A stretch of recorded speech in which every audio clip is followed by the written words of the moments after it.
The Vanishing of Amelia Earhart, Aviation's Greatest Mystery. In the annals of unsolved mysteries, few have captured the human imagination quite like the disappearance of Amelia Earhart. On July 2, 1937, somewhere over the vast expanse of the Pacific Ocean, the world's most famous female aviator and her navigator vanished without a trace. What began as an ambitious attempt to circumnavigate the globe transformed into one of the most enduring enigmas of the 20th century. The fate of Amelia Earhart and Fred Noonan remains unresolved to this day, spawning countless theories, expeditions, and investigations that continue nearly 9 decades after that fateful morning when radio contact was lost forever. The woman who dared to fly.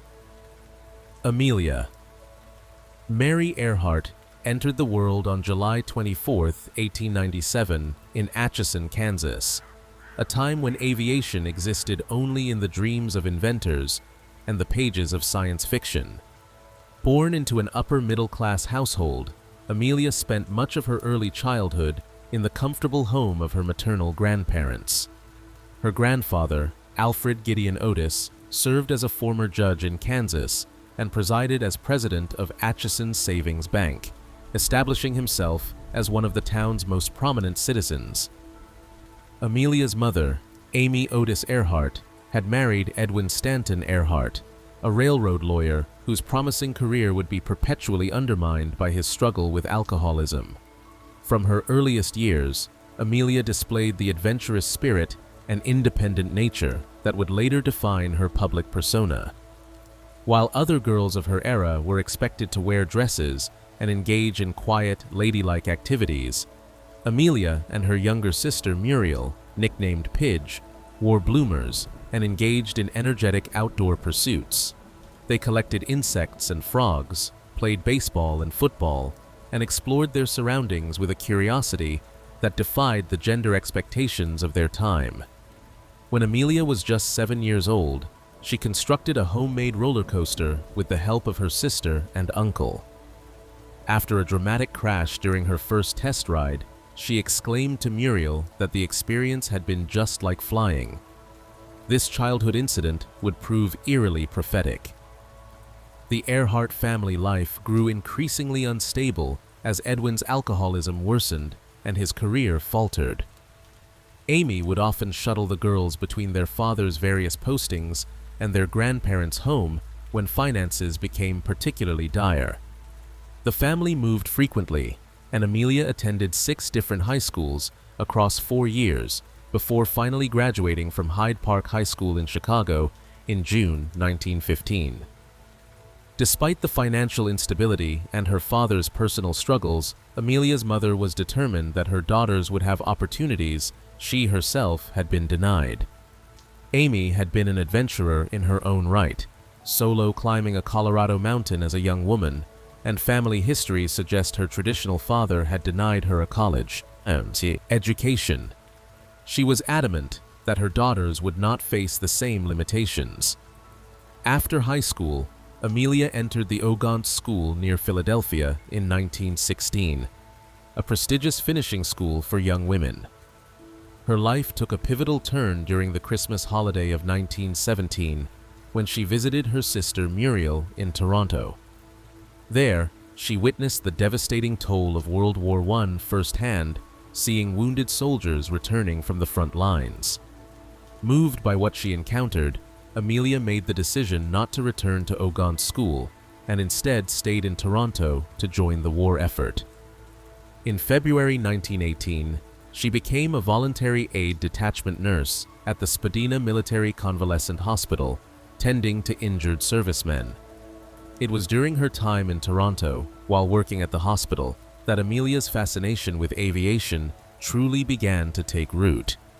She visited local flying fields and watched aircraft perform, igniting a spark that would soon consume her life. Interestingly, Amelia's first encounter with an airplane had not been particularly impressive. At age 10, she saw a plane at the Iowa State Fair in 1908. dismissing it as nothing more than a rusty contraption of wire and wood that held no interest for her. The Wright brothers had made their historic first flight just 5 years earlier, and aviation remained a novelty, a curiosity for fairgoers rather than a serious mode of transportation. But everything changed on December 28, 1920, when pilot Frank Hawks took Amelia on her first airplane ride at an air show in Long Beach, California. As soon as the plane lifted just a few hundred feet off the ground, Amelia realized that flying was her true calling. She later recalled knowing immediately that she had to fly. Determined to pursue this newfound passion, Amelia worked multiple jobs and, with financial help from her mother, scraped together enough money to pay for flying lessons at $1 per minute. In January 1921, she began taking lessons from female aviator Netta Snook, one of the few women pilots in the country at that time. Amelia proved to be a dedicated student, and she soon purchased her first aircraft, a second-hand Kinner Airster biplane that she painted bright yellow and affectionately named the Canary. In October 1922, flying this plane, Amelia set her first aviation record by reaching an unofficial women's altitude record of 14,000 feet under the auspices of the Aero Club of Southern California. By May 1923, she had earned her pilot's license from the National Aeronautics Association, becoming only the 16th woman to receive such certification. Financial difficulties continued to plague the Earhart family, and in 1924, Amelia's parents officially divorced. Amelia found work in various capacities, including time spent as a social worker at Dennison House, a settlement house in Boston, where she worked with immigrants and their children, teaching them English and helping them adapt to American customs. While she maintained her position at Dennison House, Amelia never abandoned her passion for flying. She joined the Boston chapter of the National Aeronautic Association, and in 1928 was elected vice president of the organization. The Atlantic crossing and rising fame, April 1928, brought the phone call that would change Amelia Earhart's life forever. While working at Dennison House, she received a call from Hilton Rayleigh asking if she would be interested in becoming the first woman to fly across the Atlantic Ocean. Initially skeptical that the call might be a prank, Amelia eventually agreed to interview for the position in New York. After meeting with the project coordinators, including book publisher and publicist George Palmer Putnam, she was selected to join pilot Wilmer Stoltz and mechanic Lewis Gordon on the historic flight. On June 17, 1928, the trio departed from Trepassey Harbor, Newfoundland, in a Fokker tri-motor aircraft named Friendship. Approximately 21 hours later, on June 18th, they landed in Bury Port, Wales. The flight made headlines around the world, as 3 pilots had died within the previous year attempting to be the first woman to cross the Atlantic. When the crew returned to the United States, they were greeted with a ticker-tape parade in New York City and a reception with President Calvin Coolidge at the White House. Overnight, Amelia Earhart had become a celebrity, fondly nicknamed Lady Lindy due to her resemblance to Charles Lindbergh, who had made his famous solo transatlantic flight just 1 year earlier. However, Amelia was not satisfied with her role as a mere passenger on the Friendship flight. She had not piloted the aircraft, and she felt she had received credit and fame that more properly belonged to Stoltz and Gordon. She was determined to make the same journey again, but this time alone at the controls. After the Friendship flight, Amelia published her first book, titled 20 Hours 40 Minutes, documenting her experiences. She also took a position as aviation editor for Cosmopolitan magazine, using her growing platform to write about aviation and promote opportunities for women in the field. In 1929, Amelia competed in the first Women's Air Derby, known as the Powder Puff Derby, finishing in 3rd place. That same year, she helped found the 99s, an organization for female pilots that took its name from the number of charter members. Amelia was elected as the organization's first president, a position she would hold throughout her life. In 1930, she set a women's flying speed record of 181.118 miles per hour and became the first woman to fly an autogiro in the United States. She also served as vice president of Ludington Lines, a commercial airline, using her position to promote aviation to the public and especially to encourage women to consider flying. On February 7, 1931, Amelia married George Palmer Putnam, the publisher who had helped coordinate her 1928 Atlantic flight. The marriage was unusual for its time. Amelia had initially resisted Putnam's marriage proposals, and when she finally agreed, she did so on her own terms. In a letter to Putnam on their wedding morning, she wrote about dismissing what she called the medieval code of faithfulness and insisted on maintaining an open and equal partnership.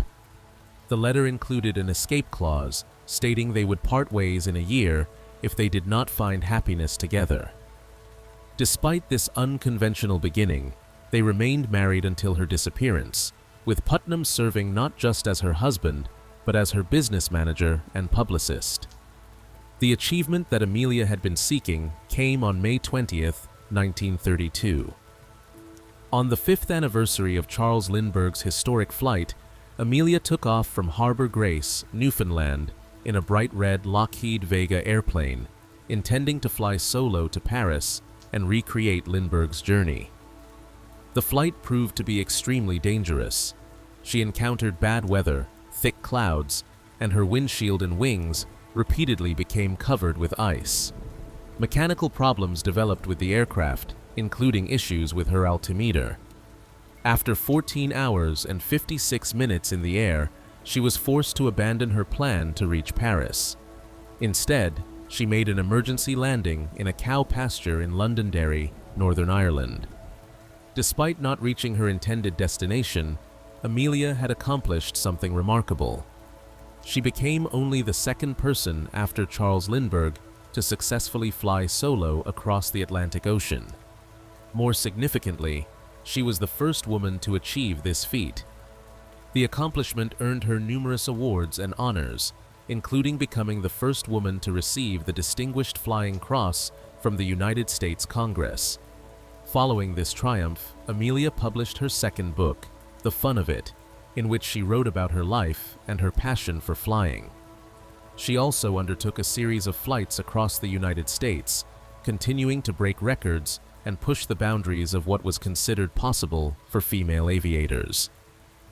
In 1935, Amelia achieved another historic first when she became the first person to fly solo from Honolulu, Hawaii, to Oakland, California.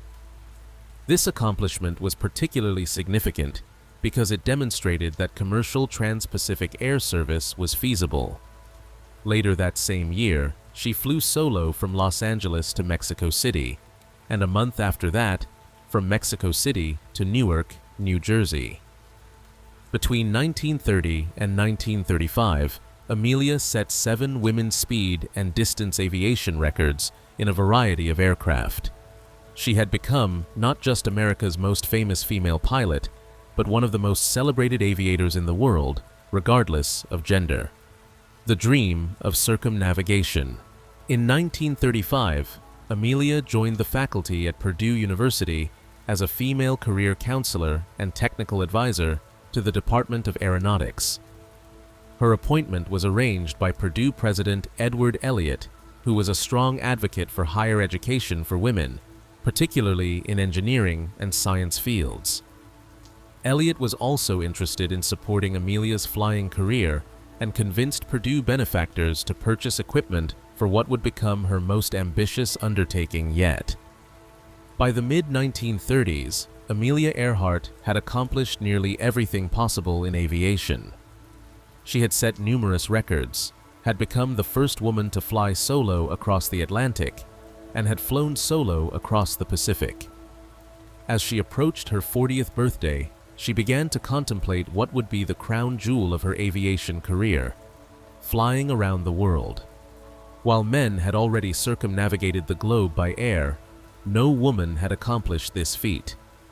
In 1923, the United States Army Air Service had organized the first flight around the world, with 4 planes setting out on an expedition that took 175 days and saw only 2 of the 4 aircraft complete the journey. Wiley Post and navigator Harold Gatty had completed the first around-the-world solo flight in an airplane in June and July 1931. Amelia planned to attempt something that had never been done, to circumnavigate the globe along a route as close to the equator as possible. This southern route had been avoided by most of her predecessors due to the long flights over open water, but Amelia saw it as the ultimate test of her skills and endurance. The route would cover approximately 29,000 miles and would require her to make multiple stops across several continents. To accomplish this feat, she would need the right aircraft and the right navigator. In March 1936, with funds provided by the Purdue Research Foundation from donations made by several individuals, arrangements were made to purchase a specially modified Lockheed Model 10E Electra aircraft. George Palmer Putnam handled the negotiations with Lockheed, requesting delivery by June. The purchase price was approximately $80,000, an enormous sum at the time. The aircraft required extensive modifications to prepare it for the around-the-world flight. 4 auxiliary fuel tanks were installed in the passenger compartment to extend the aircraft's range to approximately 4,500 miles. A navigator's station was set up behind the fuel tanks, and the passenger windows were eliminated to reduce weight. Additional equipment included a Sperry autopilot, various radio and navigation instruments, and extra batteries. The Lockheed 10E Electra was a twin-engine, all-metal monoplane with retractable landing gear. It had been designed as a 10-passenger commercial airliner and was known for its speed, range, and reliability. The standard version was powered by 2 Pratt & Whitney Wasp engines and could cruise at speeds around 190 miles per hour. However, with all the modifications and the heavy fuel load Amelia would need to carry, the specially configured aircraft would have reduced performance compared to the standard model. A young Lockheed engineer named Clarence Johnson, who would later become famous as Kelly Johnson, the chief engineer at Lockheed's Skunk Works, prepared detailed engineering reports to provide data for optimal takeoff, climb, and cruise performance with the heavily loaded airplane. Fred Noonan, the expert navigator. For her around-the-world flight, Amelia initially selected Harry Manning, an accomplished sea captain skilled in both navigation and radio operation, to serve as her navigator.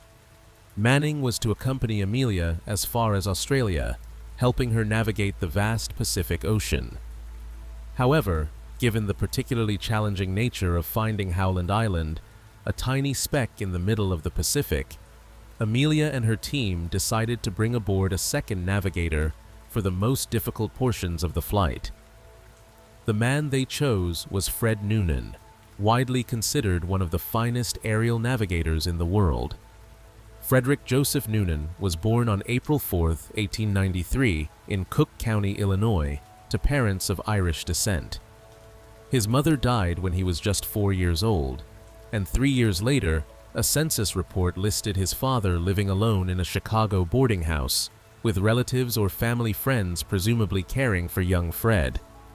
In 1905, at the age of 12, Fred left school and traveled to Seattle, Washington, where he began working as a seaman.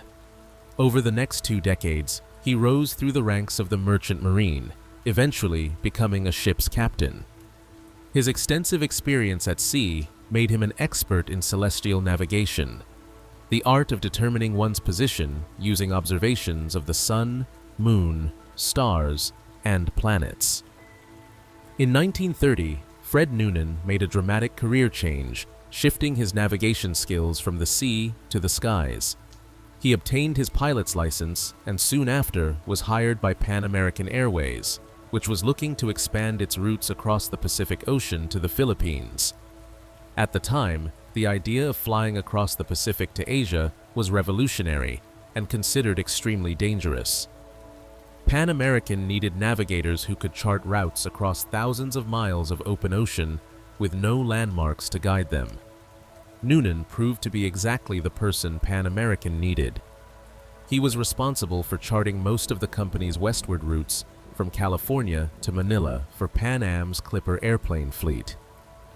In November 1935, Noonan served as the navigator on the inaugural China Clipper flight from San Francisco to Manila, a journey that marked the beginning of regular trans-Pacific commercial air service. The successful completion of this flight was considered a major achievement in aviation history, and Noonan received a congratulatory letter from the world's foremost air navigational expert at the Naval Academy. He became something of a celebrity in his own right within aviation circles. By 1937, however, the grueling nature of the trans-Pacific flights was taking a physical and mental toll on Pan Am crews. The Manila trip required 12 days of continuous flying without proper rest intervals, and pilots and navigators were averaging far more hours per month than regulations allowed. The exhausting schedule also strained Noonan's personal life.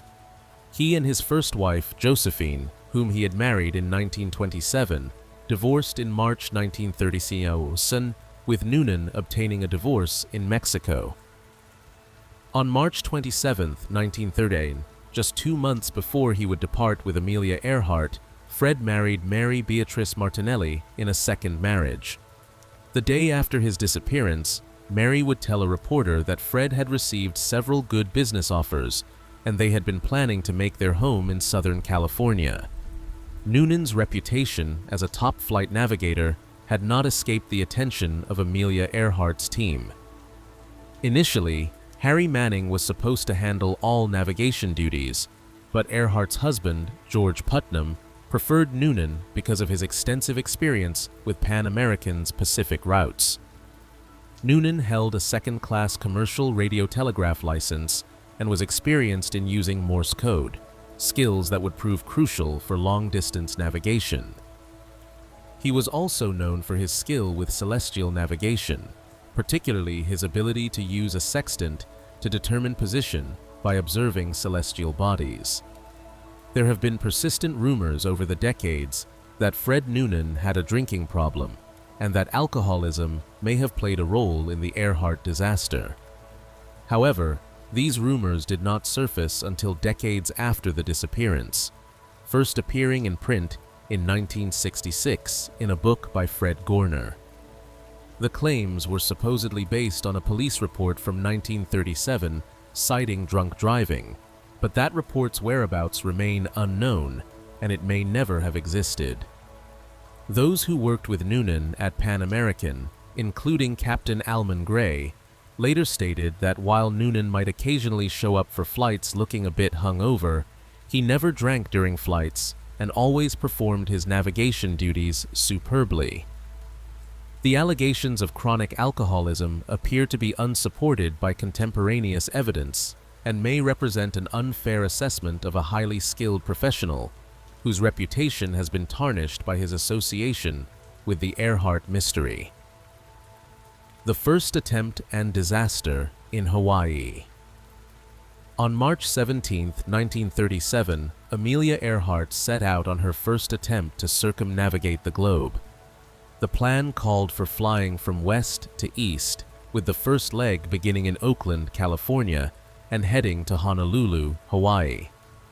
The crew for this first attempt consisted of Earhart, Fred Noonan, Harry Manning, and Paul Mantz, who was serving as Earhart's technical advisor. The flight from Oakland to Honolulu was successful, but tragedy struck during the second leg of the journey.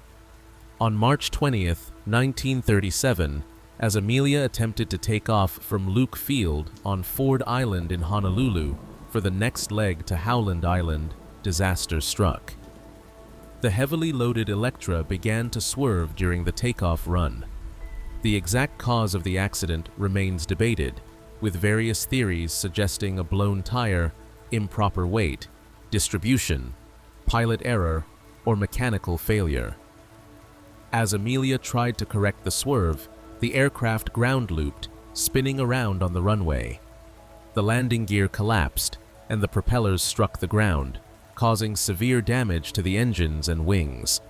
The accident occurred at approximately 5:53 in the morning, and though no one was injured, the Electra was too heavily damaged to continue the flight. Photographs taken after the crash show the Electra lying on the runway with its landing gear collapsed, propellers bent, and engine cowlings damaged. The fuselage fuel tanks were immediately emptied as a precaution. Initial estimates placed the cost of repairs at approximately $30,000, a substantial sum that would require additional fundraising. The aircraft was shipped back to Lockheed Aircraft Company in Burbank, California, for extensive repairs. Following the crash, Harry Manning announced that he needed to return to his regular duties with the cruise line that employed him.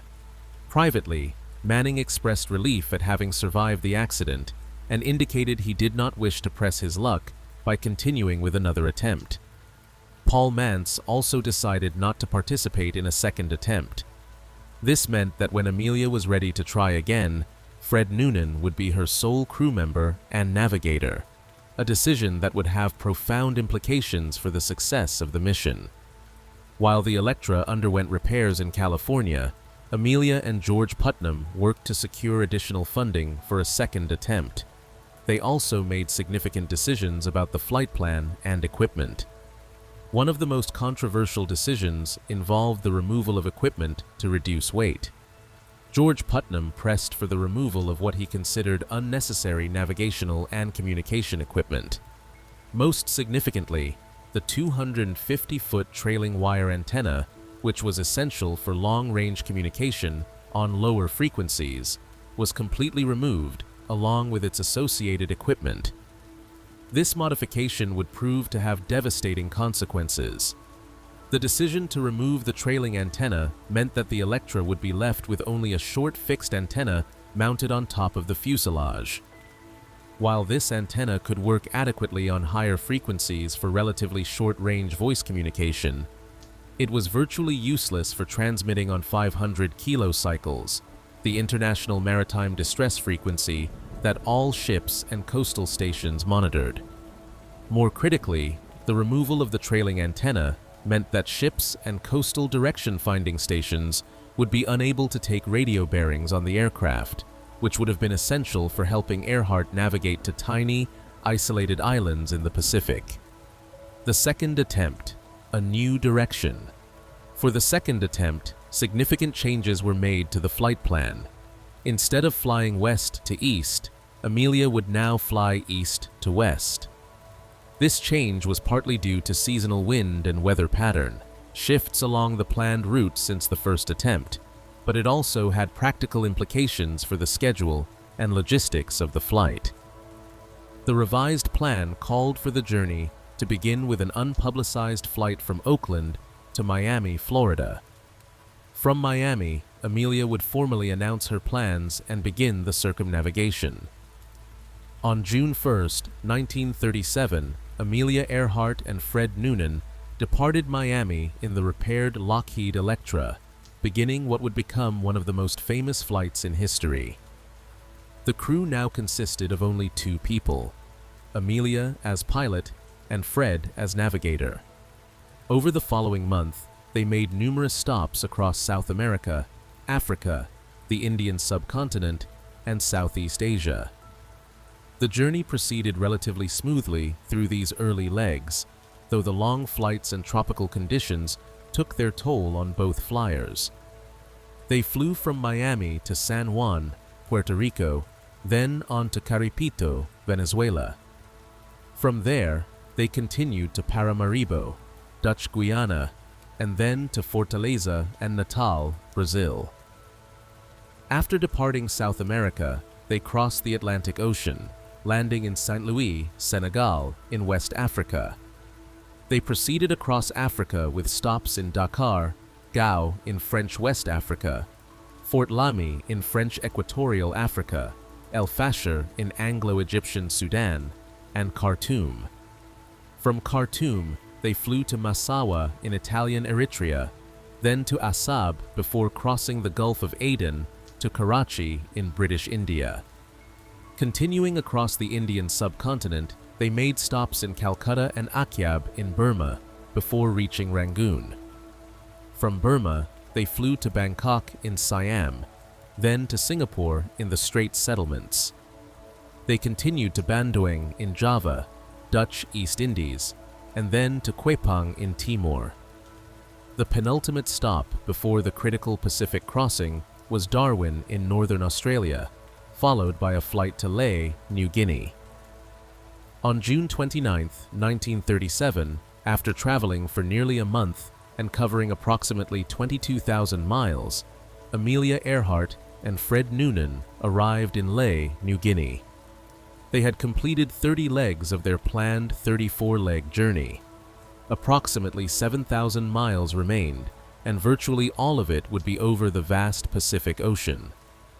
They were exhausted from the constant flying, the tropical heat, and the stress of the journey, but they were tantalizingly close to completing their historic circumnavigation.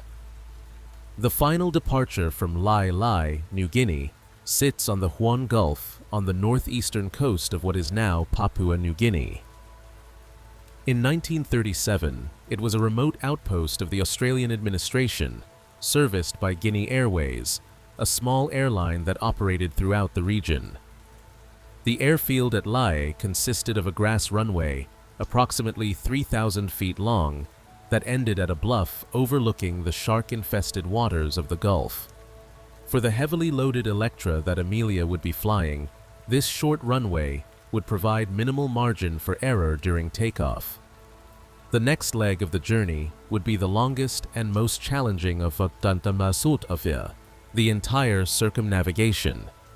From Lae, Amelia and Fred would fly to Howland Island, a tiny coral atoll in the central Pacific Ocean, approximately 2,556 miles away. The flight was expected to take about 18 hours, with arrival planned for the morning of July 2nd, local Howland Island time. Howland Island is one of the smallest and most remote inhabited islands in the Pacific, measuring only about 2 miles long and less than 1 mile wide, with a highest elevation of approximately 15 feet above sea level. Finding this tiny speck of land in the vast Pacific Ocean would require absolutely precise navigation. To support Amelia's flight, the United States government had made substantial preparations. Under the direction of the Works Progress Administration, 3 graded, unpaved runways had been constructed on Howland Island to accommodate the Electra's landing. The facility was named Kamakaiwi Field after James Kamakaiwi, a young Hawaiian who had arrived with the first group of colonists sent to establish an American presence on the island. The U.S. Coast Guard cutter Itasca had been ordered from the west coast to proceed to Howland Island to provide radio support, weather observations, and ground services for Earhart's arrival. Additionally, 3 ships were positioned along the route to serve as navigational aids and provide weather information. The USS Ontario was stationed approximately halfway between Lae and Howland. The Itasca would be at Howland itself.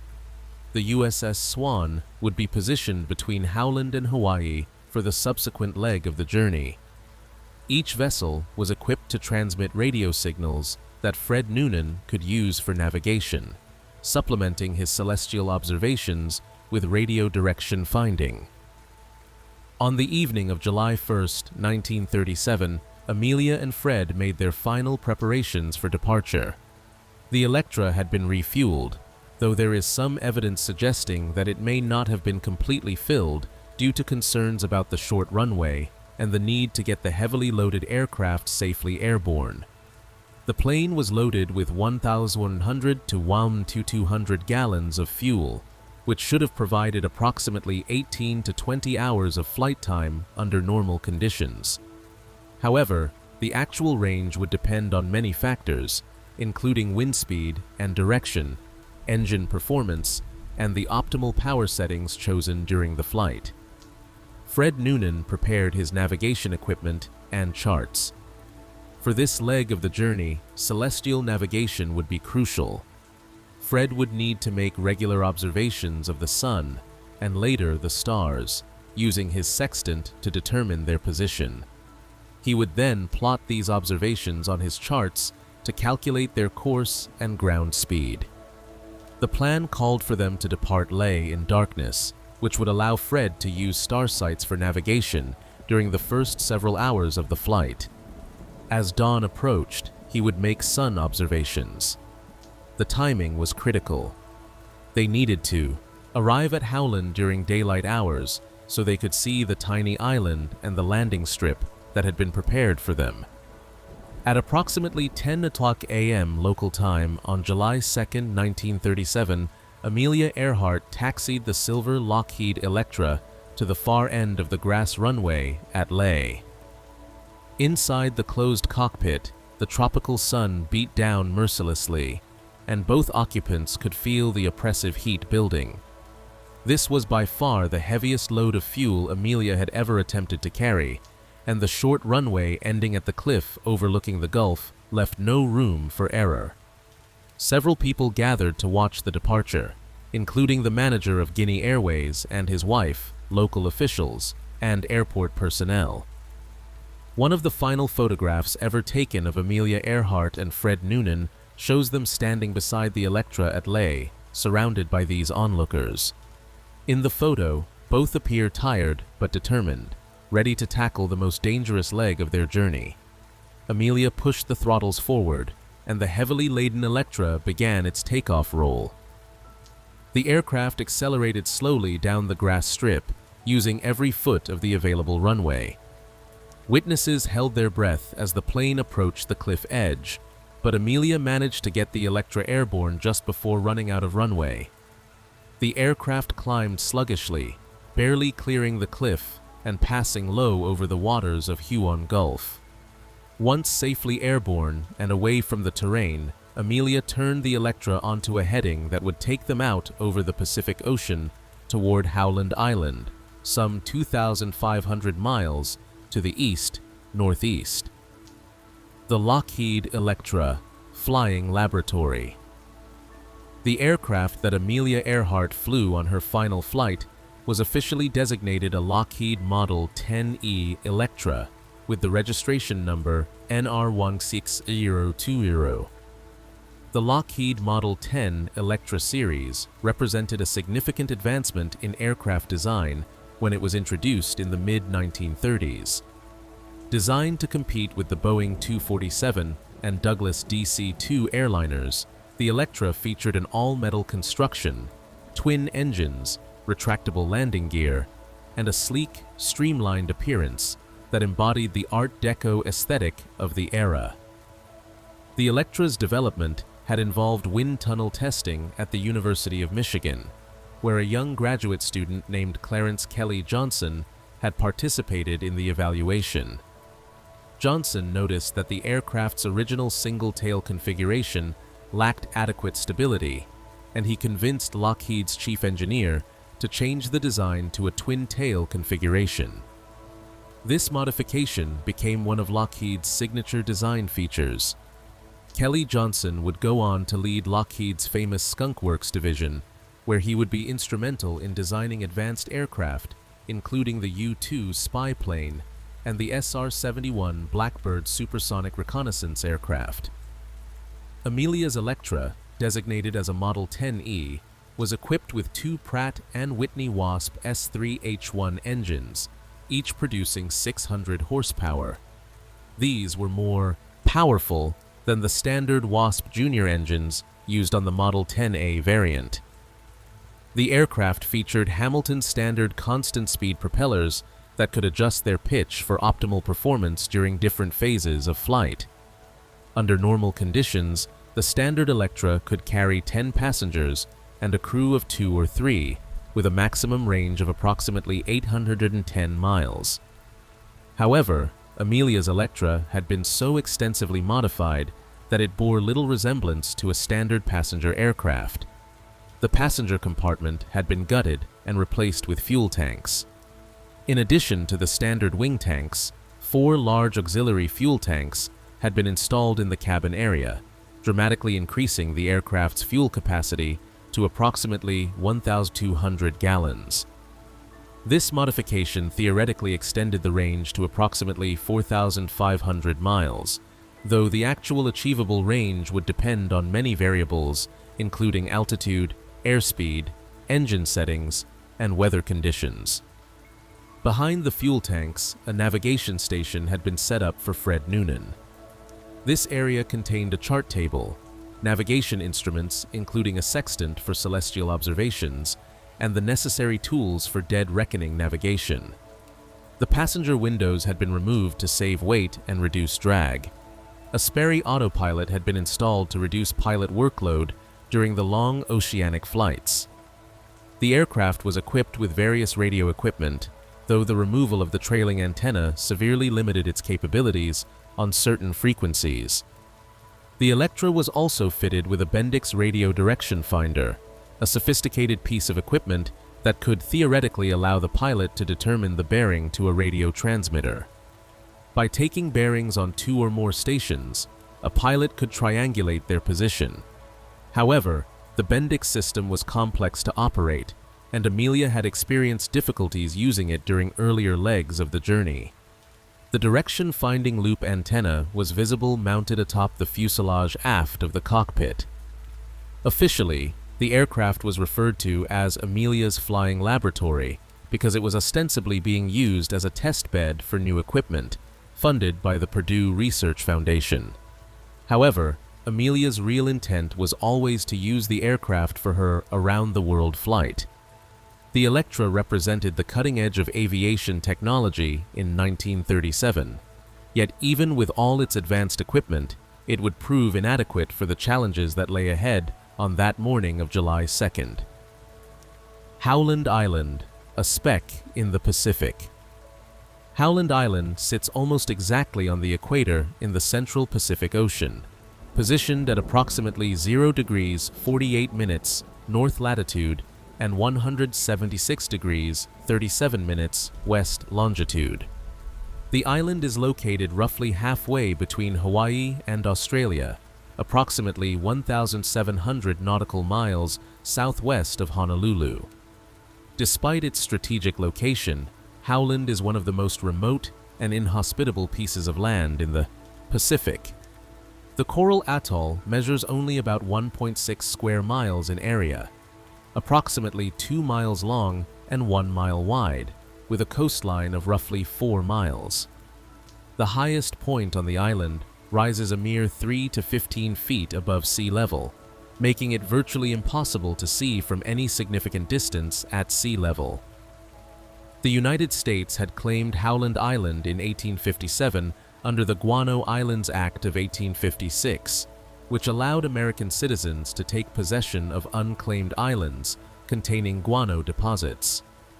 During the latter half of the 19th century, American and British companies mined the island's guano, which was valuable as fertilizer until the deposits were thoroughly depleted. For several decades afterward, the island remained uninhabited and largely forgotten, visited only occasionally by passing ships. By the mid-1930s, however, the strategic value of Pacific Islands was becoming increasingly apparent as aviation technology advanced and international tensions grew. The United States government recognized that islands like Howland could serve as crucial waypoints for transoceanic flights and potentially as military bases if needed.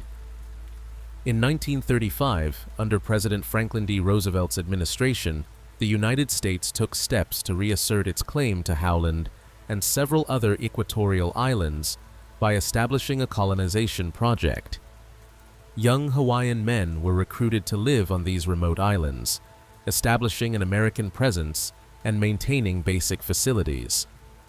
The colonization effort was officially coordinated by the Department of the Interior, though it had clear strategic implications for both civilian aviation and national defense. 4 colonists arrived on Howland Island on March 31, 1935, aboard the Coast Guard cutter Itasca. They established a small camp and began the difficult work of surviving on this harsh, nearly barren coral atoll, where fresh water did not exist naturally and temperatures regularly exceeded 90 degrees Fahrenheit. The construction of the landing field on Howland Island, specifically for Amelia Earhart's flight, demonstrated the level of government support she had secured for her around-the-world attempt. The project was funded through the Works Progress Administration, one of President Roosevelt's New Deal programs designed to create employment during the Great Depression. Workers cleared and graded 3 runways on the island, creating what was officially designated as Kamakaiwi Field. The runways were unpaved, consisting of compacted coral and sand, but they provided adequate surfaces for the Electra to land on if Amelia and Fred could find the tiny island in the vast ocean. The challenge of locating Howland cannot be overstated. From an altitude of several thousand feet, a skilled observer might be able to see the island from perhaps 15 to 20 miles away under ideal conditions. However, clouds, haze, or the angle of the sun could easily make the low-lying atoll invisible even from much shorter distances. For centuries, Pacific navigators had found their way between islands using a sophisticated understanding of ocean swells, bird behavior, cloud formations, and star paths. But Fred Noonan would be relying primarily on celestial navigation, supplemented by radio direction finding, attempting to guide Amelia to a target that represented less than 1,000th of 1% of the ocean surface they would be crossing. The Radio Communications Plan. The success of Amelia's flight to Howland Island depended heavily on effective radio communication between the aircraft and the Coast Guard cutter Itasca, which was stationed offshore of the island to provide navigational assistance. However, the radio communications plan that was developed for this critical leg of the journey suffered from numerous problems, misunderstandings, and coordination failures that would ultimately prove catastrophic. The Lockheed Electra was equipped with Western Electric radio equipment, including transmitters and receivers that could operate on several different frequencies. The primary voice communication frequency was 3105 kHz, which could be used for medium-range transmissions. The aircraft also had equipment that could theoretically transmit on 6210 kHz for daytime long-range communication. However, following the Luke Field crash and the subsequent modifications made to the aircraft during repairs, the 250-foot trailing wire antenna had been removed. This antenna was essential for efficient transmission and reception on the lower frequency of 500 kHz, the international maritime distress frequency that was monitored around the clock by ships and coastal stations worldwide. The removal of the trailing antenna meant that the Electra was left with only a fixed dorsal antenna, a relatively short wire mounted atop the fuselage. While this antenna could work adequately on the higher frequencies for voice communication over moderate distances, it was virtually useless for transmitting on 500 kHz. More critically, without the trailing antenna, the Electra could not effectively transmit a signal strong enough for ships to take accurate radio direction finding bearings, which would have been the most reliable method for helping Amelia navigate to Howland if she became lost. The Bendix radio direction finder aboard the Electra represented advanced technology for its time. This device used a loop antenna that could be rotated to determine the direction from which a radio signal was coming. By taking bearings on 2 or more stations, a navigator could theoretically triangulate the aircraft's position. However, the Bendix system had proven temperamental throughout the earlier legs of the journey, and there is evidence that Amelia struggled to operate it effectively. Some researchers have suggested that she may not have fully understood how to use the equipment, while others point to possible technical problems with the unit itself. The communication plan called for the Itasca to transmit signals on specific frequencies at designated times, which Fred Noonan and Amelia could use for direction finding. The Itasca would also listen for transmissions from the aircraft and attempt to take radio bearings that could help determine the Electra's position. Additionally, the Itasca was to monitor weather conditions at Howland and relay this information to the approaching aircraft. The plan seemed straightforward on paper, but it was compromised by multiple factors, including mismatched expectations, incompatible equipment, and inadequate pre-flight coordination. Commander Warner K. Thompson commanded the Itasca during Earhart's flight. The ship's radio operators were experienced in maritime communication, but had limited experience working with aircraft. There appears to have been significant confusion about which frequencies the Electra would be using, when transmissions would occur, and what format the communications would take. Some messages were to be sent via voice, while others were supposed to use Morse code. The Itasca's radiomen expected to receive transmissions on 500 kHz, which they could use for direction finding, but this was precisely the frequency on which the Electra could not effectively transmit due to the removed trailing antenna. Making matters worse, there was no direct communication between Amelia Earhart and the Itasca's crew before the flight from Lae. All coordination had been handled through intermediaries, leading to misunderstandings about the communication protocol. The Itasca's radio operators did not know that the Electra's trailing antenna had been removed, and therefore continued to expect transmissions on frequencies that the aircraft could not efficiently use. Similarly, it appears that Amelia may not have fully understood the Itasca's capabilities and procedures. This lack of direct coordination and the resulting confusion would have devastating consequences. The flight into uncertainty. After departing Lae at approximately 10 a.m. local time on July 2, 1937, Amelia Earhart and Fred Noonan faced an 18-hour flight across one of the most remote stretches of ocean on Earth. The first several hours of the flight proceeded normally, with the Electra climbing to cruising altitude and settling into the steady drone of the twin Pratt and Whitney engines. Behind Amelia in the navigator's station, Fred Noonan would have been making regular celestial observations, using his sextant to measure the angles of stars above the horizon and calculating the aircraft's position based on these measurements. The timing of their departure had been carefully chosen to allow Fred to use star navigation during the night hours. As an experienced celestial navigator, he would have been most comfortable working with stars, having spent years navigating ships across the Pacific using these same techniques. The plan called for him to make regular star sights during the Itasca night, then transition to sun observations as dawn approached.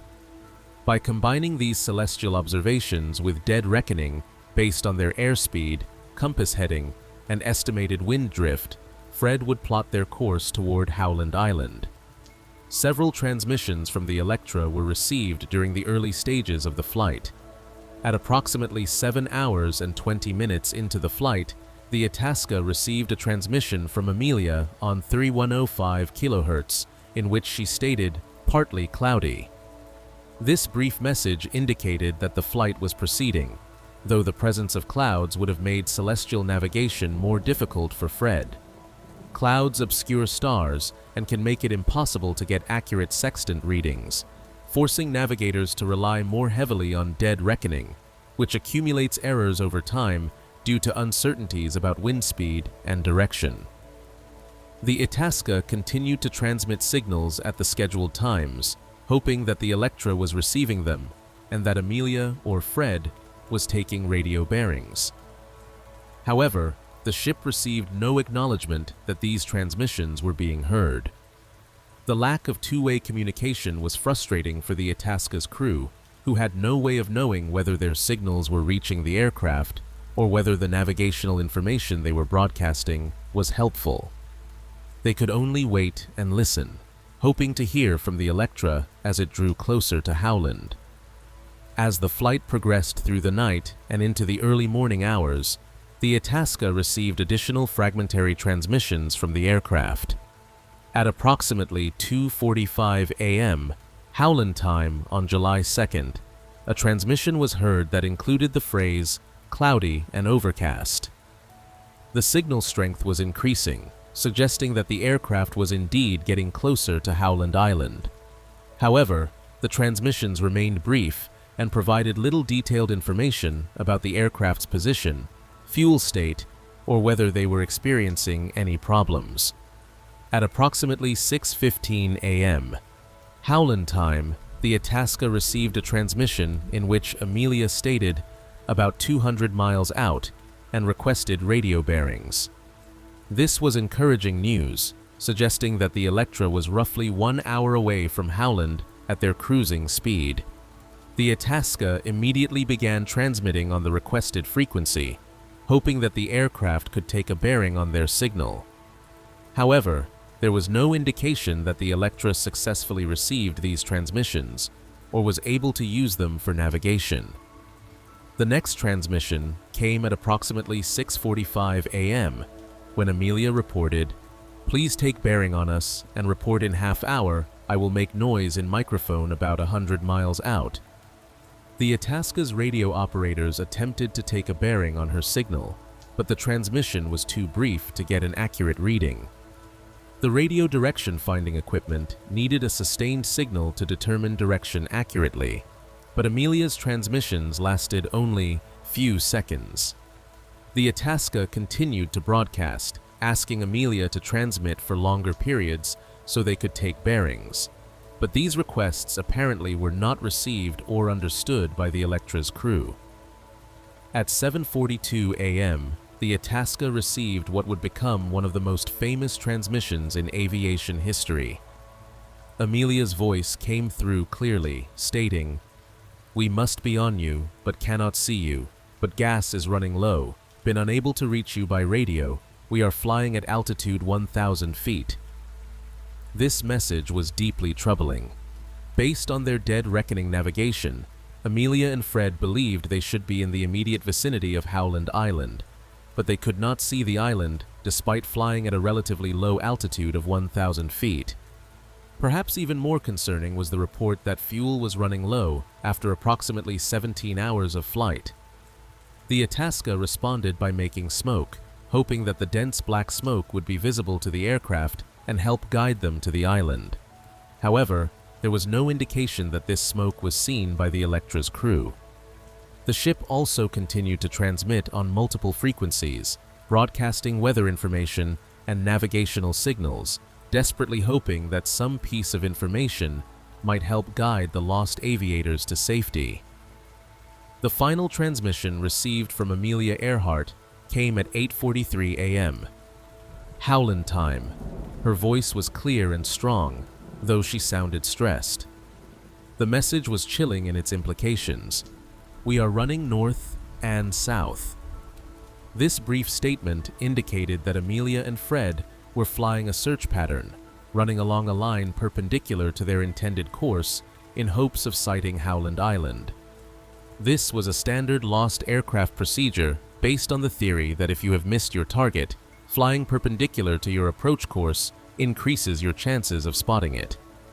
However, the success of this technique depends on knowing approximately where you are, and the fact that they were resorting to this search pattern suggested that they were unsure of their position. After 8:43 a.m., the Itasca heard nothing more from the Electra. The radio operators continued to listen and broadcast for hours, but Amelia Earhart and Fred Noonan had fallen silent. Somewhere in the vast Pacific Ocean, the silver Lockheed Electra, carrying two of aviation's most skilled professionals, had vanished without a trace. The search begins.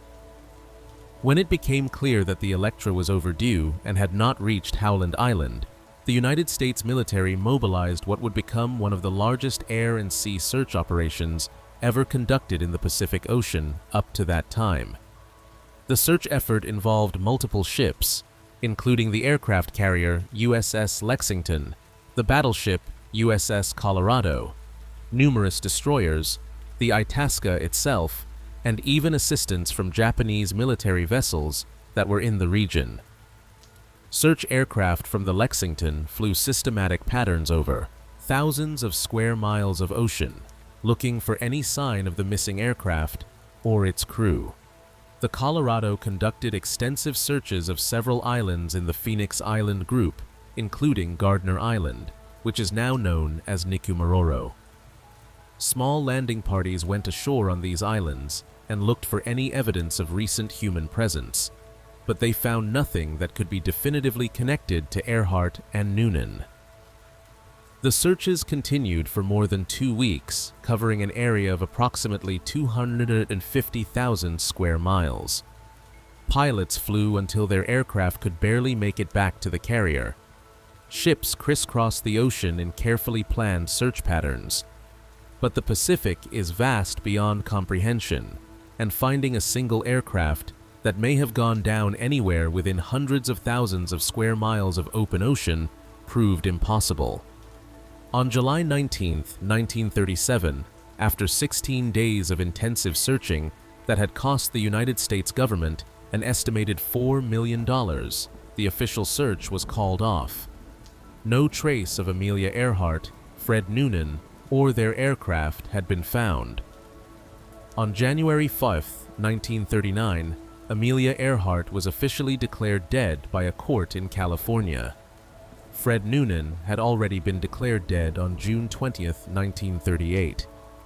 The mystery of what had happened to them remained unsolved, and nearly 9 decades later, it remains one of the most enduring enigmas in aviation history. Theories and speculation. In the decades following Amelia Earhart's disappearance, numerous theories have emerged attempting to explain what happened during those final hours of the flight. Each theory has its proponents and detractors, and most are supported by some evidence while being contradicted by other facts. The lack of definitive physical evidence has allowed speculation to flourish, and the Earhart disappearance has become a subject that attracts attention from serious researchers, amateur investigators, and conspiracy theorists alike. The official conclusion, supported by the United States government and many aviation experts, suggests that the Electra simply ran out of fuel and ditched in the ocean somewhere near Howland Island. According to this theory, Amelia and Fred made their best effort to navigate to the tiny island, but were unable to locate it, possibly due to errors in navigation, stronger than expected headwinds that increased fuel consumption, or simply the difficulty of finding such a small target in the vast ocean. When the fuel ran out, they would have had no choice but to attempt a water landing. The Lockheed Electra was not designed for ditching at sea, and even under ideal conditions, a water landing in a land-based aircraft is extremely dangerous. Based on what we know about the aircraft and the conditions they faced, we can infer that a ditching attempt would likely have been catastrophic.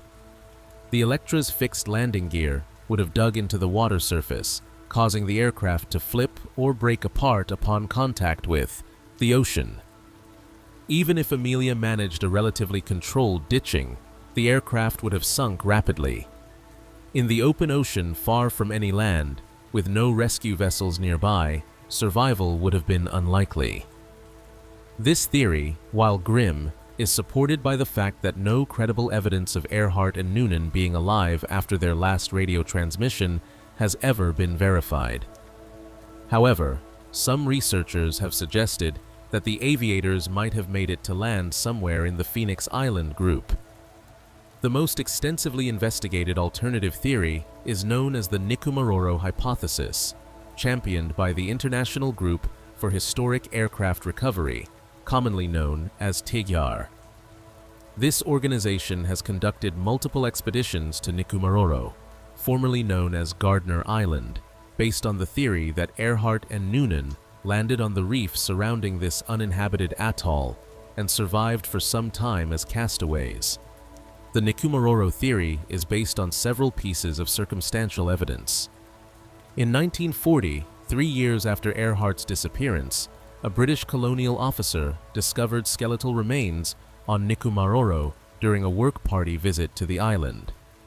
The bones were examined by a physician who concluded they belonged to a male, and they were subsequently lost.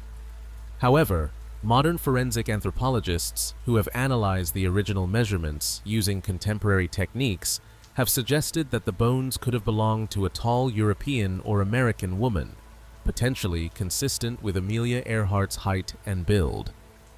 Additionally, various artifacts have been found on Nikumaroro over the years that some researchers believe could be connected to Earhart, including fragments of worked aluminum, a woman's shoe, and a container that might have held freckle cream, which Earhart was known to use.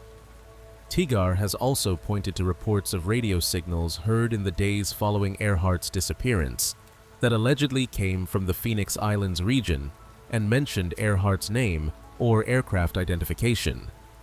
However, these reports are disputed, with many experts suggesting they represent hoaxes, misidentified signals, or wishful thinking by amateur radio operators who wanted to believe they were hearing from the lost aviators. The organization has conducted underwater searches around Nikumaroro, looking for the wreckage of the Electra, operating on the theory that the aircraft may have been washed off the reef and now rests in deep water offshore.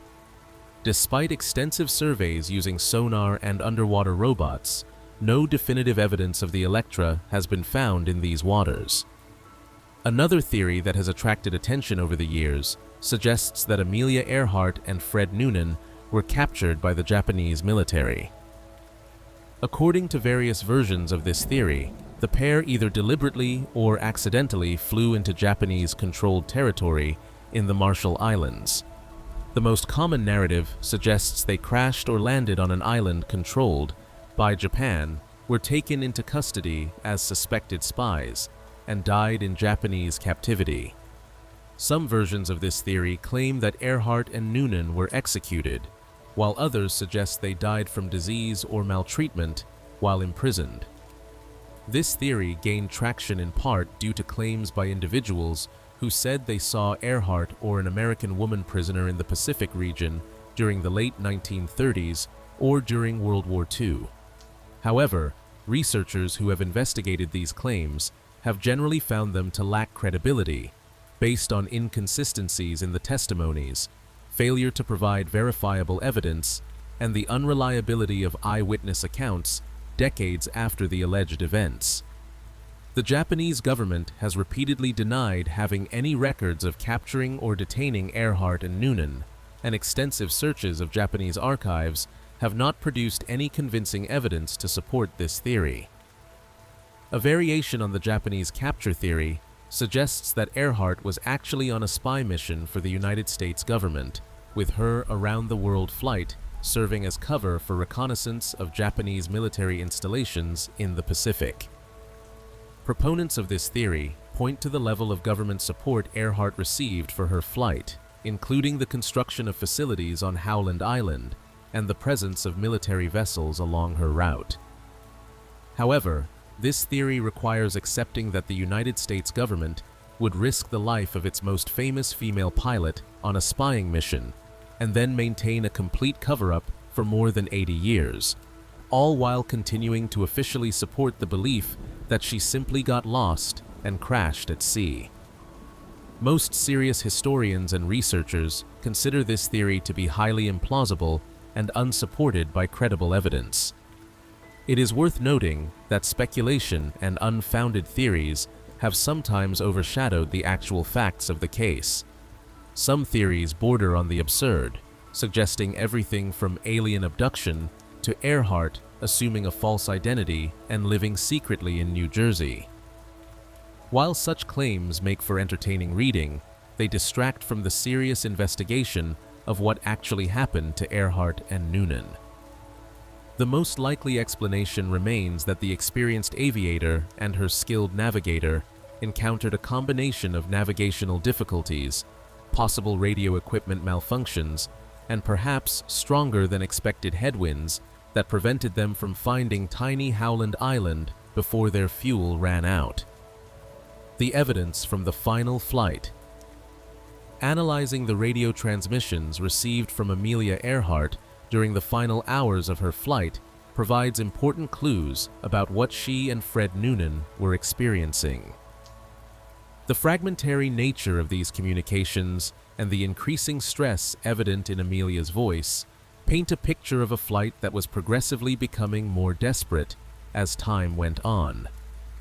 The early transmissions, mentioning partly cloudy and overcast conditions, indicate that weather was interfering with Fred Noonan's ability to make celestial observations.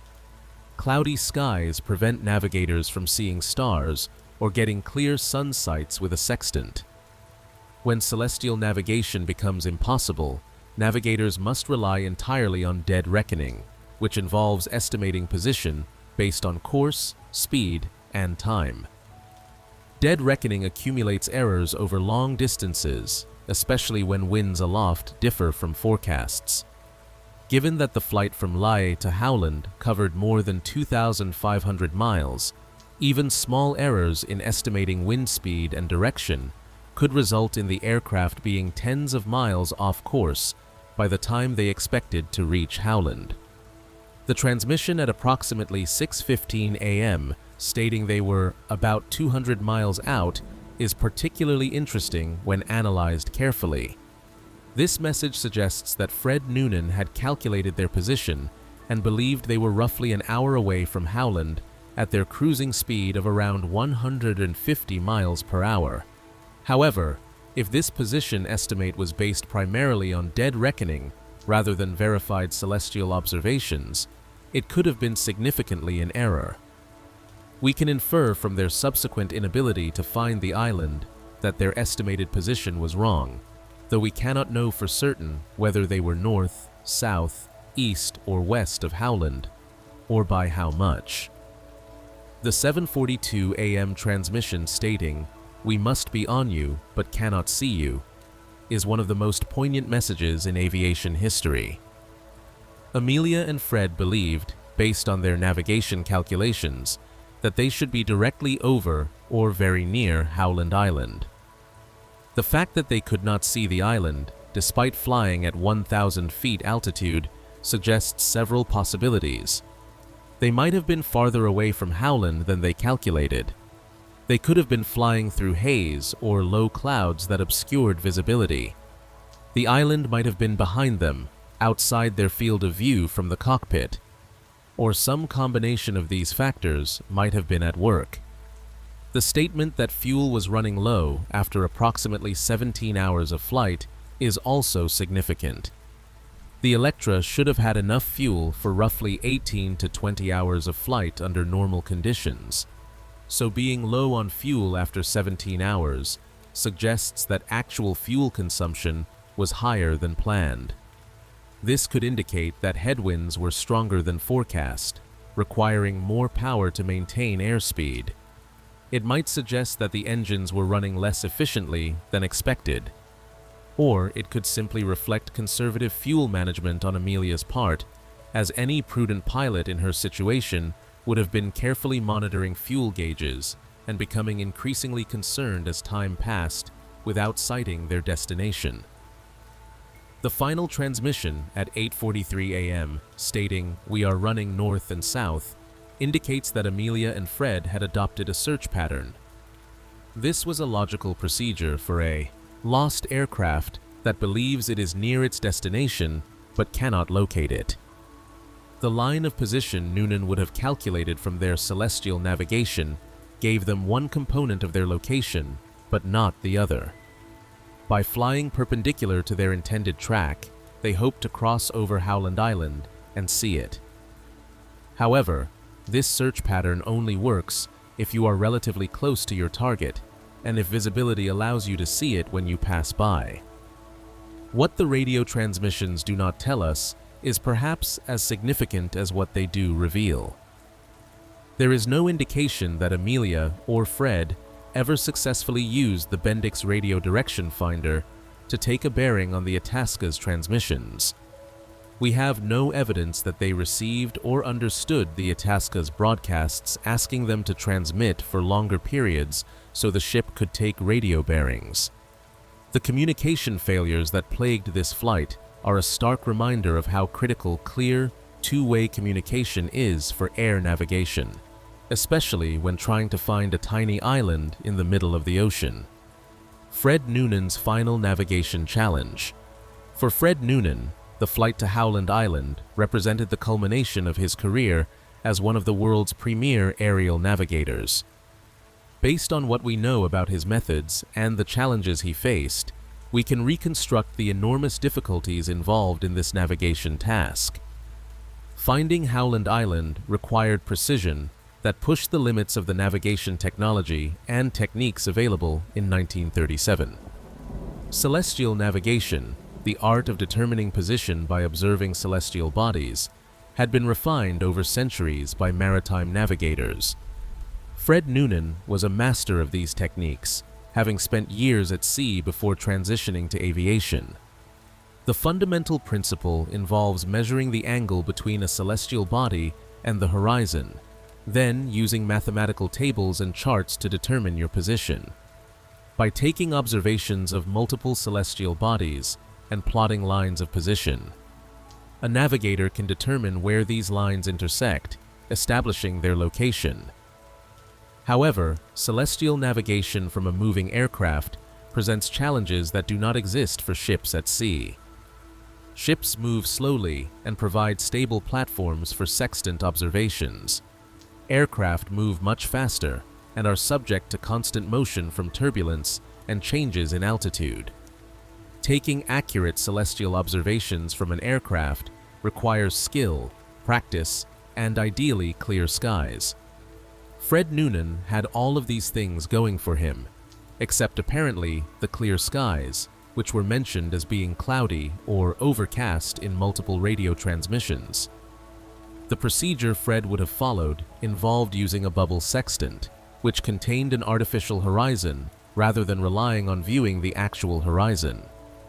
At regular intervals, perhaps every hour or two, he would have taken observations of the sun, moon, stars, or planets, measured their altitude above the artificial horizon, noted the exact time of each observation, and then used specialized tables to calculate a line of position.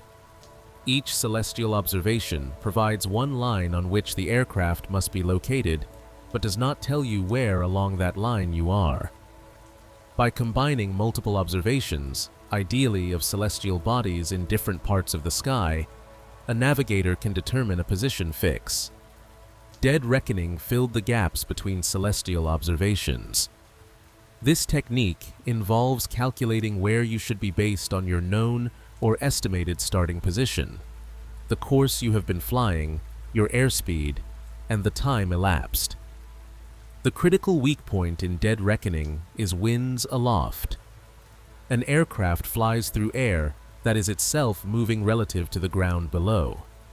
If you are flying at 150 miles per hour through air that is moving at 30 miles per hour, your speed and direction relative to the ground will be different from your speed and direction through the air. Estimating winds correctly is essential for accurate dead reckoning, but in 1937 there was no good way to measure winds at altitude over the open ocean.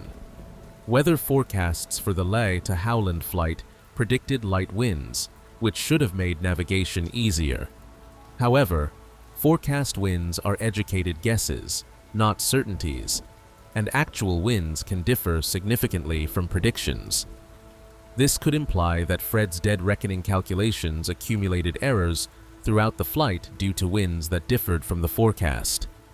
Even small wind errors compound over long distances and many hours. A wind estimate that is off by just 10 miles per hour over an 18-hour flight could result in the aircraft being nearly 200 miles off course. The navigation challenge was made more difficult by the fact that Howland Island sits almost exactly on the equator. For celestial navigators, the equatorial region presents particular challenges because the geometry of celestial observations changes. The North Star, Polaris, which provides a convenient reference for determining latitude in the northern hemisphere, sits on the horizon at the equator and becomes difficult to observe. Based on the navigation techniques available at the time and the reported weather conditions, some researchers have suggested that Fred Noonan might have been unable to accurately determine their latitude as they approached Howland, making their search pattern along a north-south line a reasonable attempt to locate the island. It is important to emphasize that nothing in the available evidence suggests Fred Noonan made any gross errors in navigation, or that he was anything less than competent in his duties. He was recognized as one of the finest aerial navigators in the world, had pioneered many of the routes Pan American flew across the Pacific, and had successfully navigated across thousands of miles of ocean many times before. The challenge of finding Howland Island under the conditions they encountered would have tested even the best navigator. Small errors accumulating over great distance, marginal weather conditions, possible equipment problems with the radio direction finder, and the microscopic target they were trying to hit combined to create a navigation problem that may simply have been unsolvable with the technology and information available to them. The Lockheed Electra's final moments.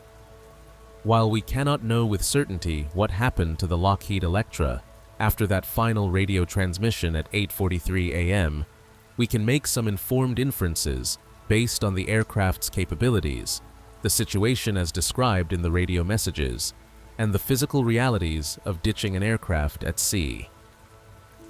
The most likely scenario, supported by the majority of aviation experts who have studied this case, involves fuel exhaustion followed by a forced landing in the ocean. As Amelia flew her north-south search pattern, she and Fred would have been acutely aware of their dwindling fuel supply. The Electra's fuel gauges would have been showing increasingly low readings. At some point, probably not long after the final transmission, one of the two engines would have sputtered and died as it exhausted the last drops of fuel from the tanks it was feeding from. Modern pilots practice flying single-engine in twin-engine aircraft, and Amelia was certainly familiar with the procedure. The Electra could maintain level flight on one engine, though at reduced speed and altitude. She would have immediately taken steps to troubleshoot the problem, checking fuel tank selection and trying to restart the engine. When both engines had consumed all available fuel and there was no way to restart them, the Electra would have become a glider. The aircraft would have begun descending at approximately 1,000 feet per minute, while Amelia worked to maintain the best glide speed. From an altitude of 1,000 feet, which was their last reported altitude, she would have had roughly 1 minute before reaching the ocean surface. This is almost no time to prepare for a water landing, to send a final radio message, or to do much of anything except prepare for impact. Water landings in land-based aircraft with fixed landing gear are notoriously difficult and dangerous. The ideal ditching technique involves approaching the water at the slowest possible airspeed that still allows control of the aircraft, maintaining wings level and touching down with the tail slightly low so that the rear of the fuselage hits first. However, even perfectly executed ditchings often result in the aircraft breaking apart or flipping over upon contact with the water. The Electra's fixed landing gear would have been a major problem. The main wheels would have struck the water first, creating enormous drag that would have caused the aircraft to pitch forward violently, likely flipping it or tearing the landing gear off and allowing the nose to slam into the water. The survival prospects for the occupants of an aircraft that ditches in the open ocean are generally poor. If the aircraft broke apart or flipped upon hitting the water, the occupants could have been killed instantly or knocked unconscious. Even if they survived the impact, they would have had to escape from a rapidly sinking aircraft, possibly in darkness if this occurred before dawn, and then face the open ocean with no rescue within hundreds of miles.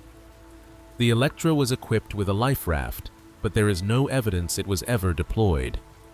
The radio equipment would have stopped functioning as soon as electrical power was lost, which could have occurred before, during, or immediately after ditching, explaining why no distress signals were received. Assuming Amelia and Fred did survive the ditching and escaped from the aircraft, they would have faced the challenge of surviving in the open ocean. The waters in the equatorial Pacific are warm, which is favorable for survival, but exposure to sun, wind, and waves takes a toll rapidly. Without fresh water, survival time is measured in days at most. Without the life raft, or if the raft was damaged during ditching, survival time drops to hours. Search and rescue aircraft and ships did not reach the search area until many hours after the last radio transmission, and by that time, even if Amelia and Fred had survived the ditching, they would have drifted with currents and been scattered across an enormous area of ocean. The lack of any debris field or oil slick found during the extensive searches that followed is often cited as mysterious. However, the Pacific Ocean is vast and constantly in motion. Currents disperse floating objects, waves break apart wreckage, oil spreads into thin films that become nearly invisible. The Electra, if it sank intact or in large pieces, would have descended to the ocean floor, which, in much of the region between Howland and Lae, is more than 2 miles deep. At such depths, wreckage would be nearly impossible to locate with the technology available in 1937, and even with modern deep-sea survey equipment, finding a relatively small object like an aircraft in such a vast area remains extremely challenging. The legacy of Amelia Earhart. Amelia Earhart's disappearance, while tragic, did not diminish her accomplishments or her impact on aviation and women's rights. In fact, the mystery surrounding her fate has in some ways amplified her legend, ensuring that new generations continue to learn about her life and achievements. She remains one of the most recognized figures in aviation history, a symbol of courage, determination, and the pioneering spirit. Amelia's achievements in aviation were remarkable by any standard.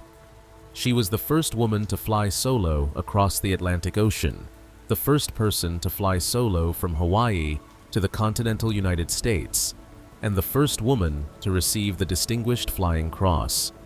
She set multiple altitude and speed records for female pilots.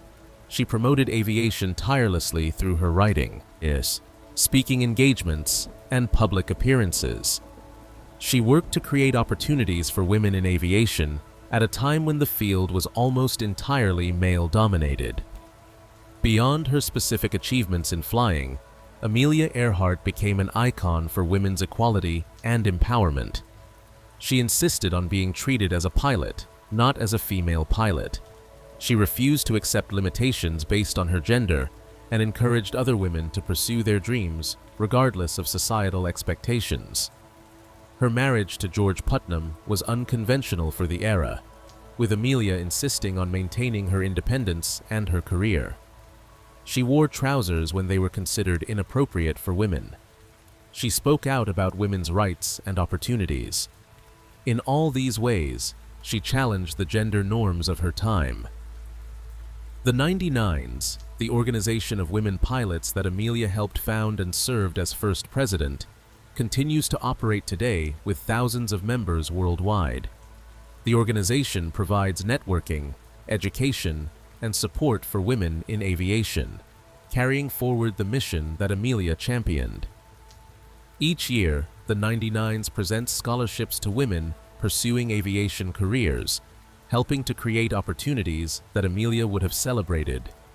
Amelia's life and disappearance have inspired countless books, movies, documentaries, and investigations. Her story resonates because it combines adventure, mystery, and the human qualities of courage and determination.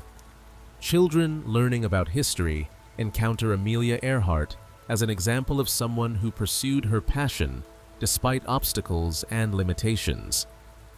Aviators see her as a pioneer who pushed the boundaries of what was possible with the technology of her era. Feminists view her as a trailblazer who refused to accept that gender should limit ambition or achievement. The search for Amelia Earhart has also driven technological advances in ocean exploration and archaeological research. Organizations searching for her lost aircraft have pioneered techniques in deep-sea surveying, underwater robotics, and forensic analysis. While these searches have not yet definitively solved the mystery of her disappearance, they have contributed to broader scientific knowledge and have demonstrated the potential of new technologies for exploring the ocean depths. It is worth reflecting on what Amelia herself might have thought about the enduring fascination with her disappearance. She was a practical person who understood the risks of aviation and accepted them as the price of pursuing her passion. In her writings, she expressed the view that the important thing was not how long you lived, but what you did with your life. She wrote about the importance of using your gifts and following your dreams. Based on her own words and actions, we can infer that she would probably prefer to be remembered for what she accomplished rather than for the mystery of how her life ended. Fred Noonan, the Forgotten Navigator. While Amelia Earhart's name is known worldwide, Fred Noonan has been largely forgotten by history, overshadowed by his more famous flying partner. This seems particularly unjust given his significant contributions to aviation and his role as one of the pioneering navigators who made transoceanic commercial air travel possible.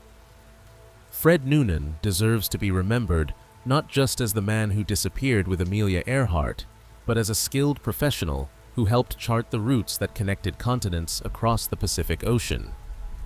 Fred's career at Pan American Airways represented a crucial period in aviation history, when airlines were first attempting to establish regular service across vast expanses of ocean.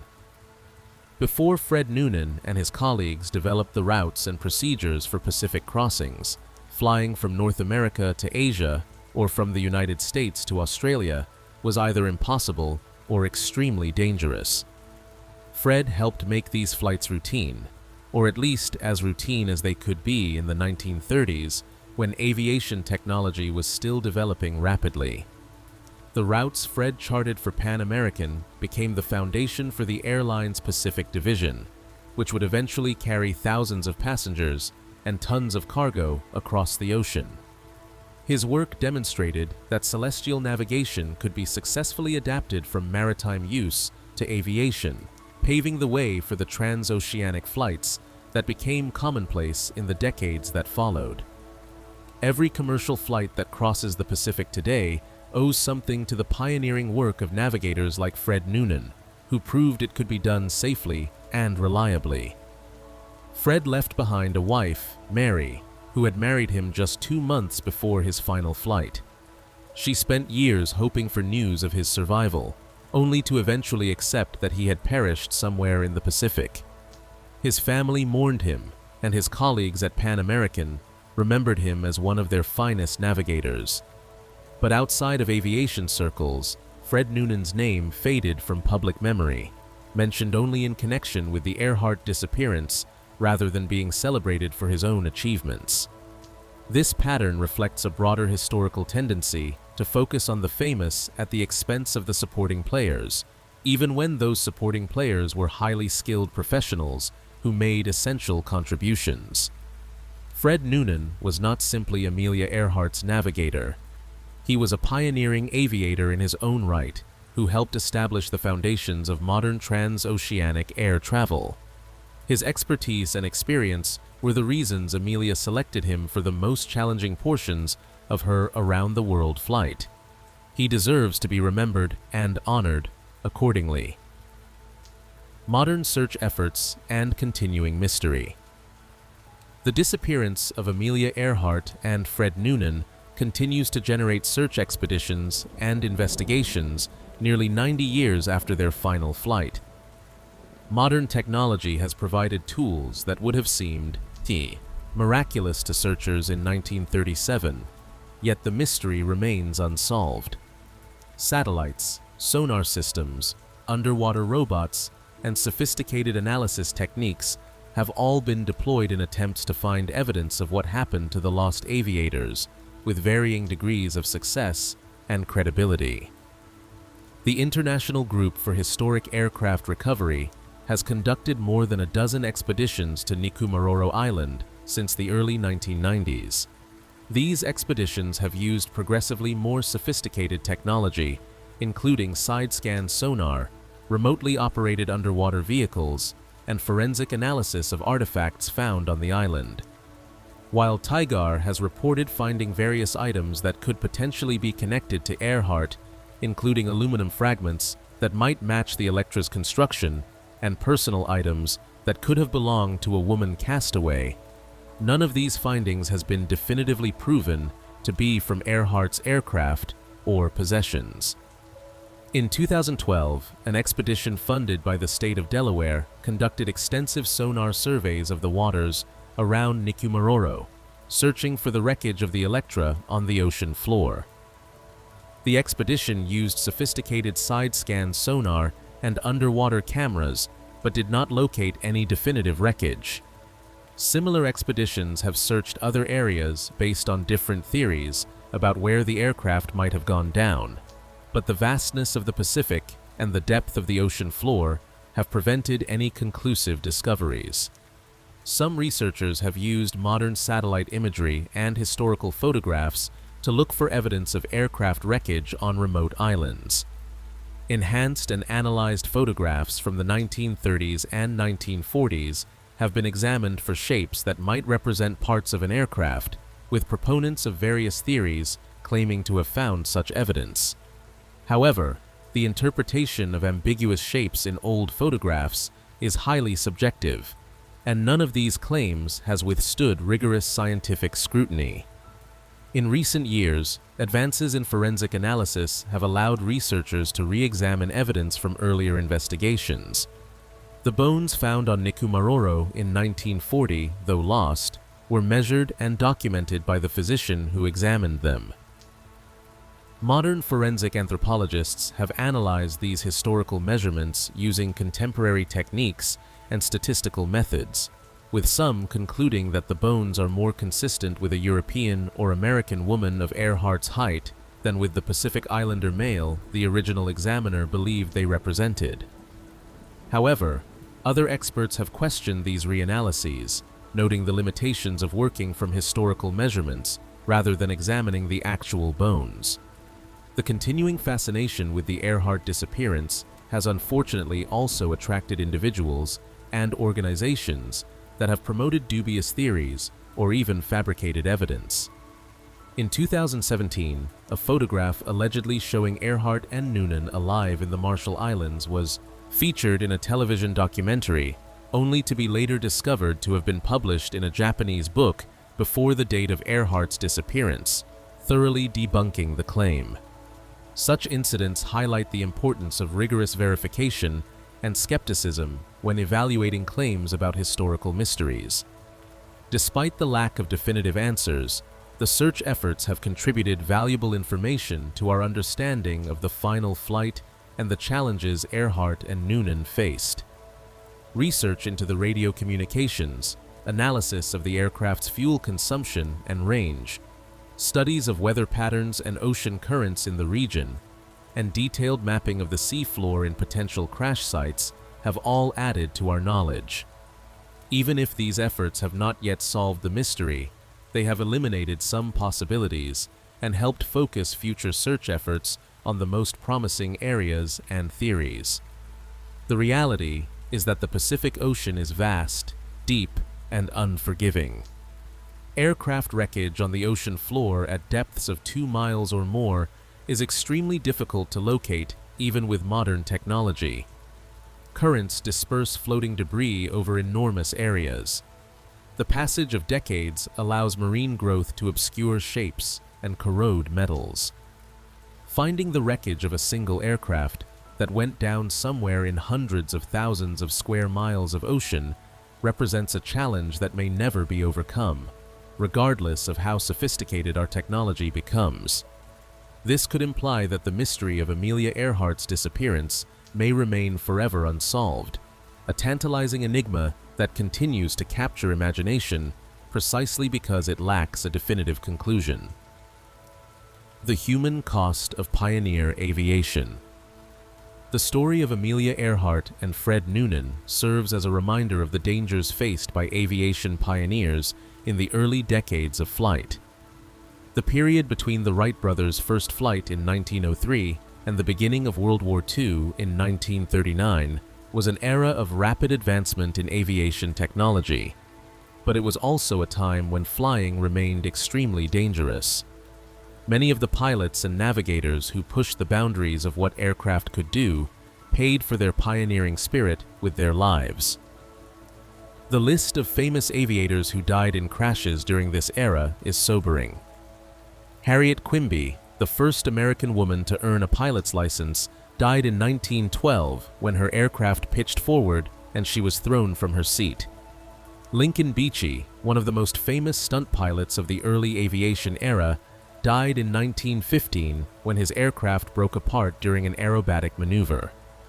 Wiley Post, who had circumnavigated the globe and set numerous records, died in 1935 in a crash in Alaska, along with humorist Will Rogers. Amy Johnson, Britain's famous female aviator, died in 1941 when her aircraft crashed into the Thames estuary. These are just a few examples from a much longer list of skilled aviators who lost their lives pushing the limits of flight. The aircraft of the 1930s, while representing impressive engineering achievements, were far less reliable and forgiving than modern planes. Engines failed more frequently. Weather forecasting was primitive by today's standards. Navigation depended on techniques that were subject to cumulative errors. Radio communication was unreliable and subject to interference. Search and rescue capabilities were limited. When something went wrong, pilots often had few options and limited time to respond. Every long-distance flight, especially over water or remote terrain, carried significant risk. Amelia Earhart was well aware of these risks. She had lost friends and colleagues to aviation accidents. She herself had experienced close calls, including the crash at Luke Field that damaged her Electra during the first world flight attempt. Yet she continued to fly because she was driven by a passion for aviation and a desire to demonstrate what could be achieved. In her writings, she acknowledged that flying carried risks, but argued that many worthwhile endeavors involved danger, and that refusing to take any risks meant missing out on the most rewarding experiences life had to offer. This philosophy of accepting risk in pursuit of meaningful goals characterized the entire pioneering era of aviation. The men and women who flew during this period understood that they were helping to develop a new form of transportation that would eventually revolutionize global travel and commerce. They accepted that this progress would come at a cost, and that some of them would not survive to see the fruits of their efforts. Their willingness to take these risks, combined with their skill and determination, transformed aviation from a dangerous novelty into the safe and routine form of travel we know today. Modern aviation stands on the foundation built by pioneers like Amelia Earhart and Fred Noonan. The lessons learned from their flights, including the tragedy of their disappearance, contributed to improved navigation systems, better radio communication protocols, more reliable aircraft, and enhanced search and rescue capabilities. Every safety improvement in aviation has been informed by earlier accidents and incidents. In this sense, even though Amelia and Fred did not complete their circumnavigation, their final flight contributed to the advancement of aviation by highlighting the challenges that needed to be addressed. Reflections on an enduring mystery. Nearly 90 years have passed since that morning in July 1937, when Amelia Earhart's voice fell silent over the Pacific Ocean.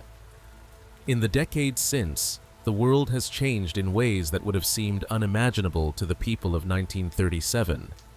We have walked on the moon, sent probes to the outer reaches of the solar system, and developed technology that allows us to communicate instantly with anyone, anywhere on Earth. Commercial aviation has evolved from a dangerous adventure into one of the safest forms of transportation, carrying billions of passengers each year with remarkable reliability. Yet despite all this progress, despite all our technology and knowledge, we still do not know with certainty what happened to Amelia Earhart and Fred Noonan. The mystery endures, a reminder that some questions may never be answered, some puzzles may never be solved.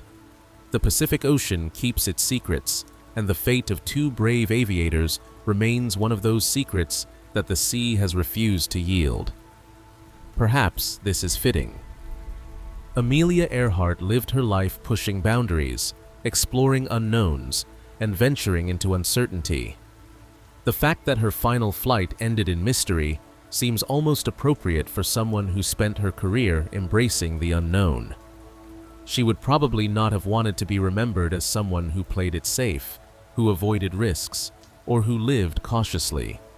She chose instead to live boldly, to pursue her dreams regardless of danger, and to inspire others to do the same. The mystery of her disappearance has ensured that new generations continue to learn about Amelia Earhart and her accomplishments. Students studying history encounter her story and are inspired by her courage and determination. Young people interested in aviation learn about her pioneering flights and record-breaking achievements. Women looking for role models find in Amelia an example of someone who refused to accept limitations based on gender. In this way, the unsolved nature of her disappearance has paradoxically helped to preserve and amplify her legacy. Fred Noonan, too, deserves to be remembered as more than just a footnote to Amelia's story. He was a skilled professional, a pioneering navigator, and a man who contributed significantly to the development of transoceanic aviation. His expertise made Pan American's Pacific routes possible and helped establish the foundation for modern air travel across the world's largest ocean. He accepted the risks of his profession and paid the ultimate price while attempting to help Amelia Earhart achieve her dream of circumnavigating the globe. The story of their disappearance reminds us of the cost of progress, the price of exploration, and the courage required to venture into the unknown. It speaks to the human spirit's drive to push beyond current limitations, to see what lies over the horizon, and to accomplish things that have never been done before. Every advance in human achievement has been built on the efforts of people willing to take risks, and some of those people did not survive to see the results of their work. As we look back on the events of July 2nd, 1937, we can honor Amelia Earhart and Fred Noonan by remembering not just the mystery of their disappearance, but the accomplishments of their lives. They were skilled aviators, dedicated professionals, and brave individuals who pursued their dreams with courage and determination. They contributed to the advancement of aviation and inspired countless others to reach for their own goals. They lived fully, embraced adventure, and faced danger without surrendering to fear. The Pacific Ocean may never reveal what happened to them in those final hours. The wreckage of their aircraft may rest forever undiscovered on the ocean floor, or scattered across some remote island, or lost in ways we cannot even imagine. But while the circumstances of their deaths remain mysterious, the impact of their lives is clear and undeniable. They helped change the world, advanced human knowledge and capability, and inspired generations of people to dream big and pursue those dreams with passion and courage. In the end, perhaps the most important thing about Amelia Earhart and Fred Noonan is not how their journey ended, but how they chose to live. They embraced adventure, pursued excellence in their professions, pushed the boundaries of what was possible, and inspired others to do the same. These qualities transcend the mystery of their disappearance and stand as their true legacy. The vanishing of Amelia Earhart remains one of the greatest unsolved mysteries in aviation history, but the life of Amelia Earhart stands as one of the greatest examples of courage, determination, and the pioneering spirit that drives human progress. If you found this journey into one of history's most captivating mysteries meaningful, consider subscribing to Niteo for more deep explorations into the unknown. Until next time, rest well, and let your dreams be filled with the spirit of adventure and the courage to pursue the impossible.